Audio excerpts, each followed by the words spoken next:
Study IQ IAS, अब तैयारी हुई अफोर्डेबल। लद्दाख, भारत और चीन के बीच में हमेशा लद्दाख की बॉर्डर पर कोई ना कोई इशू रहता ही है। लेकिन ये इशू या कह लीजिए जो टेंशन्स हैं गलवान वैली के बाद में एक अलग लेवल पर पहुंच चुके हैं। और हाल ही में लद्दाख से एक वीडियो सरफेस हो रही है जो ये दर्शा रही है कि लद्दाख में अभी भी चीजें नॉर्मल नहीं हैं। यह वीडियो दरअसल ट्विटर पर काफी ज्यादा शेयर की जा रही है। लद्दाख के कुछ चरवाहे अपने जानवरों को चराने के लिए फील्ड में जाते हैं और वहां पर उनको चाइनीज फोर्स रोकती है और उसके बाद में ये जो चरवाहे हैं उनको रिटेलिएट करते हैं, उनको कहते हैं कि ये भारतीय सीमा है। लेकिन यहां से कुछ क्वेश्चंस लगातार निकल कर आते हैं कि कैसे गलवान वैली इंसिडेंट के बाद में भारत और चीन के रिश्ते अपने सबसे खराब दौर से गुजर रहे हैं। इतनी ज्यादा बातचीत के बावजूद यहां पर सिचुएशन नॉर्मल नहीं हुई है।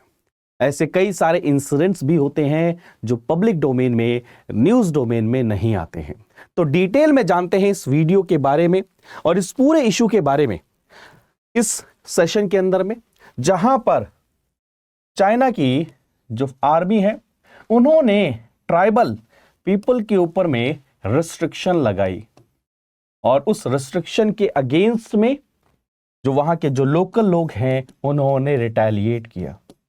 इवन ये भी देखा गया कि कई जगह पर तो उन्होंने पत्थर भी मारे चाइना की आर्मी के ऊपर में। आगे बढ़ने से पहले दोस्तों, अगर आप यूपीएससी की तैयारी कर रहे हैं तो आप स्टडी IQ IAS के इस बैच को ज्वाइन कर सकते हैं। बहुत ही बेहतरीन अपॉर्चुनिटी है। 0 से बिल्कुल एडवांस लेवल तक आपको इसमें पढ़ाया जाएगा। तो आखिर ये पूरा मामला है क्या? कुछ समूह में चरवाहे, तो ग्रुप ऑफ शेफर्ड्स, वो अपने जो जानवर है उनको चराने के लिए लद्दाख में एक वैली में जाते हैं, जहां पर चाइनीज सोल्जर उनको रोकने की कोशिश करते हैं कि आप इस रीजन के अंदर में ग्रेजिंग नहीं करा सकते अपने शीप को। जो शेफर्ड्स थे उन्होंने क्या किया, उनको कहा कि ये एरिया इंडिया को बिलोंग करता है और ऐसा नहीं है कि ये फर्स्ट इंसिडेंस है। इवन वहां के जो लोकल लोग हैं उनका कहना है कि जो 2020 में जो गलवान क्लैश हुआ था उस समय भी इनको रोका गया था चाइनीज आर्मी के द्वारा। लेकिन यहां पर ये चीज समझने की कोशिश करिए, विंटर के अंदर में ये वैली बहुत इंपॉर्टेंट रोल प्ले करती है वहां के लोकल लाइव स्टॉक के लिए, इसलिए इसका बहुत इंपॉर्टेंस हो जाता है वहां की लोकल ट्राइब एंड कम्युनिटी के लिए। तो उसके बाद में जब वहां पर कॉन्फ्रंटेशन हुआ और उसके बाद में वीडियो जब शेयर होती है ट्विटर पर, तो जो वहां के काउंसलर हैं चुशूल के, जिनका नाम क्या स्टेंजिन, वो कहते हैं salute the nomads who always stand to protect our land and stand as the second guardian forces of nation। ये चीज आपको समझनी पड़ेगी कि लद्दाख में जो सिचुएशन है वो नॉर्मल नहीं है, क्योंकि 2020 के बाद में ऑलमोस्ट 4 साल होने को हैं। नंबर ऑफ टॉक्स हो रही है, नंबर ऑफ नेगोशिएशंस हो रहे हैं, बातचीत हो रही है, उसके बाद भी यहां पर सिचुएशन नॉर्मल नहीं हो रही। इवन हमारे मिनिस्टर ऑफ एक्सटर्नल अफेयर्स ये कहते हैं कि भारत और चीन के रिश्ते सबसे खराब दौर से गुजर रहे हैं। तो ऐसे जो विंटर के अंदर में जो ये फील्ड होती हैं वो वहां के लोकल लाइवलीहुड प्लस में लाइव स्टॉक के लिए बहुत इंपॉर्टेंट रोल प्ले करते हैं। और जो पीपल्स लिबरेशन आर्मी, जो कि चाइना की आर्मी है, उन्होंने कई बार इस एरिया के अंदर में क्या किया है, ग्रेजिंग के ऊपर में वहां पर रिस्ट्रिक्शन लगाने की कोशिश करी है। बट हमेशा से वहां के जो लोकल ट्राइब्स हैं उन्होंने ये कहा है कि ये इंडिया को बिलोंग करता है। बट यहां से एक पॉइंट ऑफ कंटेंशन या पॉइंट ऑफ कंसर्न ये जाता है कि इस वीडियो के अंदर में हमें हमारी आर्म फोर्सेस, सिक्योरिटी फोर्सेस नजर नहीं आती हैं। The disclosure comes day after Ladakhi tribesmen and Chinese army personnel clashed at patrolling point 35, 36, 37। कई सारे सोर्सेज ये भी कह रहे हैं कि बाद में मैटर को सॉल्व करने के लिए इंडियन आर्मी, लद्दाख की जो सिविल एडमिनिस्ट्रेशन है, साथ में जो आपके हर्ड्समैन और चाइनीज फोर्सेस के बीच में क्या हुई, मीटिंग हुई, जिससे इस मैटर को क्या किया जा सके, सॉल्व किया जा सके। बट ये एक बहुत बड़े मैटर का एक इंपॉर्टेंट हिस्सा है। बहुत बड़ा मैटर क्या है? भारत का बॉर्डर इशू। आपने कई बार LOC, LAC ये जिक्र सुना होगा। तो जो हमारी पाकिस्तान के साथ में बॉर्डर लगती है वो क्या है? LOC, line of actual control. और जो चाइना के साथ में लगती है उसको हम क्या बोलते हैं? LAC, line of actual control. और ये क्या है? Line of control. ठीक है, ये डिफरेंस आपको पता चल गया।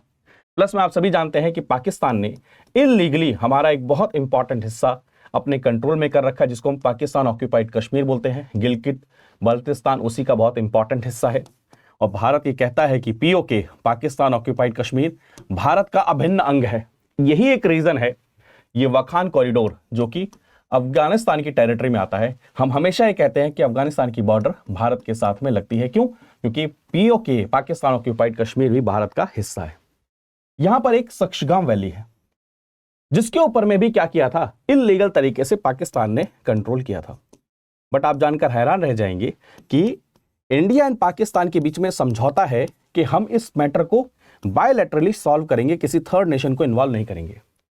But my dear friends, Pakistan ने यह सक्शगाम वैली किसको दे दिया है? चाइना को दे दिया है 1963 के अंदर में। अब बात आती है अक्साई चिन के अंदर में। यहां पर मेन कंटेंशन चल रहा है, मेन कंसर्न चल रहा है। बेसिकली यहां पर बॉर्डर फेंसिंग नहीं है। चाइना अपने रीजन्स को अलग क्लेम करता है एंड रिसेंटली इंडिया ने भी अपने जो स्टैब्लिशमेंट है, जो अपनी इंफ्रास्ट्रक्चर, उनको डेवलप करना शुरू किया है। And time to time China क्या करता है? यहां पर हमेशा ऑब्जेक्शन उठाता रहता है कि आप यहां पर ये कंस्ट्रक्शन क्यों कर रहे हैं।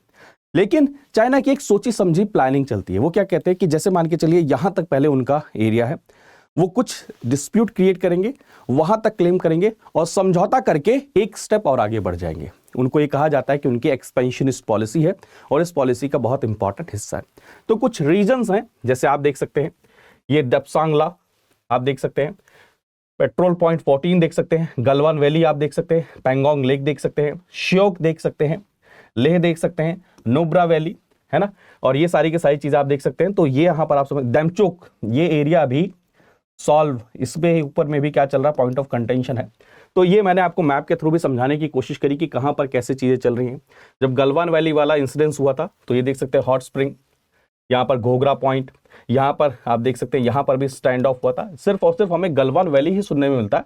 ये पूरे यहाँ तक क्या होता है? हमें आपस में कॉन्फ्रंटेशन, यहाँ पर चाइना की फोर्सेस और इंडियन फोर्सेस के बीच में हमें डिस्प्यूट देखने को मिलता है।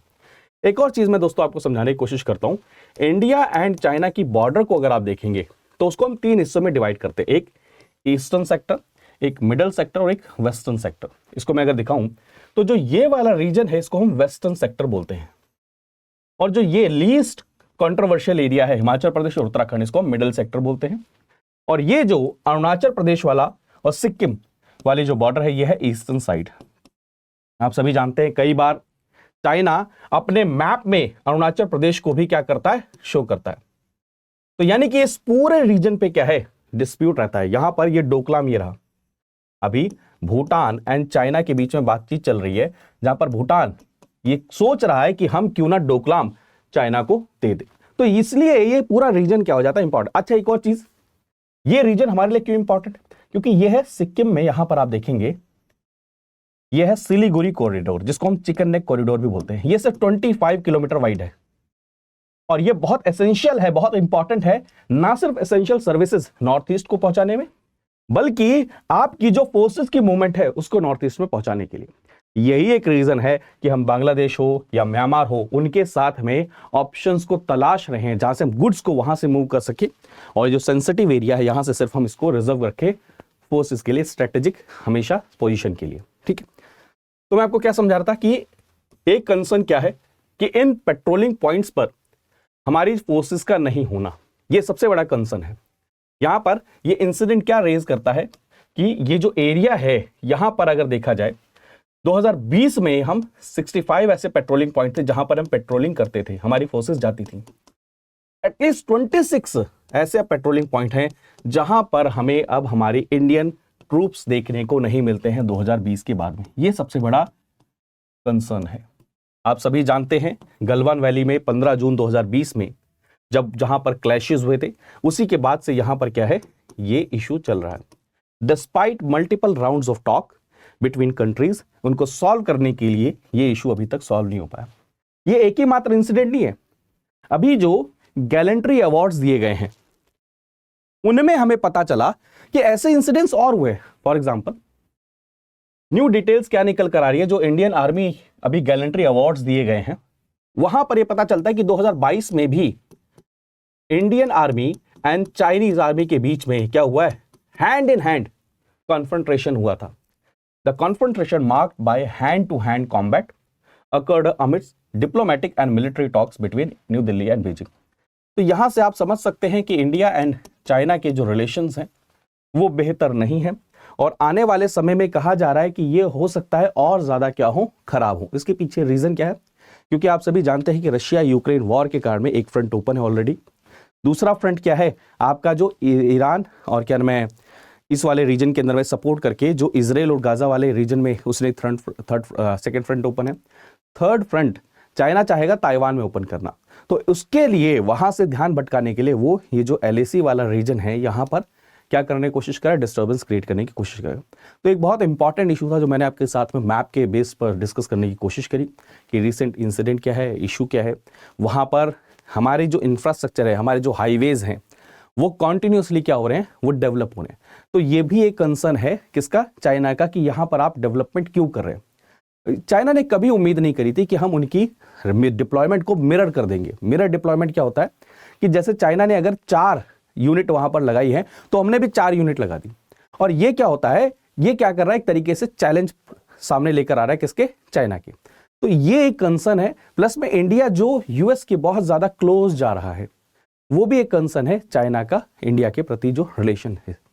तो आने वाले समय में चीज़ें और ज़्यादा बढ़ेंगी, और यहाँ पर बहुत इंपॉर्टेंट हो जाता है कि हमें अपनी बॉर्डर को सिक्योर करना, प्लस में अपनी इंटीग्रिटी को सिक्योर करना, और साथ में आत्मनिर्भर बनना, जिससे हम चाइना के ऊपर में और ज़्यादा समय तक डिपेंडेंट ना रहे। तो आई होप आपको ये वीडियो अच्छी लगी होगी।